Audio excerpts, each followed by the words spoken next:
দর্শক, আবহাওয়ার খবর জানতে চলে যাচ্ছি সহকর্মী ফারিহা সাজনিনের কাছে। ফারিহা, আজকের আবহাওয়া নিয়ে আপনার কাছে কি তথ্য আছে আমাদের জানান।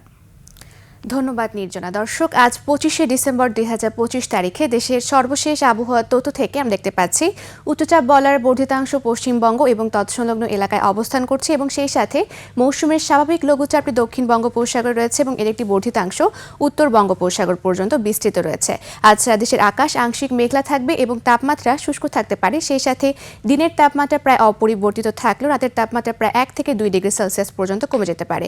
বর্তমানে বিশেষ কিছু অঞ্চলের তাপমাত্রা যদি আমরা দেখে থাকি তাহলে খুলনায় রয়েছে 17 ডিগ্রি সেলসিয়াস, বরিশালে রয়েছে 18 ডিগ্রি সেলসিয়াস এবং রাজশাহীতে রয়েছে 15 ডিগ্রি সেলসিয়াস। গতকাল সর্বনিম্ন তাপমাত্রা রেকর্ড করা হয়েছে চুয়াডাঙ্গাতে, যা 10.5 ডিগ্রি সেলসিয়াস এবং সর্বোচ্চ তাপমাত্রা চট্টগ্রামের টেকনাফে, যা 29.8 ডিগ্রি সেলসিয়াস। গত 24 ঘন্টায় চট্টগ্রামের সর্বোচ্চ তাপমাত্রা ছিল 26.5 ডিগ্রি সেলসিয়াস এবং সর্বনিম্ন তাপমাত্রা 17 ডিগ্রি সেলসিয়াস এবং গত 24 ঘন্টায় রাজধানী ঢাকায় সর্বোচ্চ তাপমাত্রা ছিল 17.8 ডিগ্রি সেলসিয়াস এবং সর্বনিম্ন তাপমাত্রা 16 ডিগ্রি সেলসিয়াস। আজ ঢাকার আকাশ আংশিক মেঘলা থাকবে এবং উত্তর অথবা উত্তর পশ্চিম দিক থেকে ঘন্টায় 8 থেকে 10 কিলোমিটার বেগে বাতাস প্রবাহিত হতে পারে।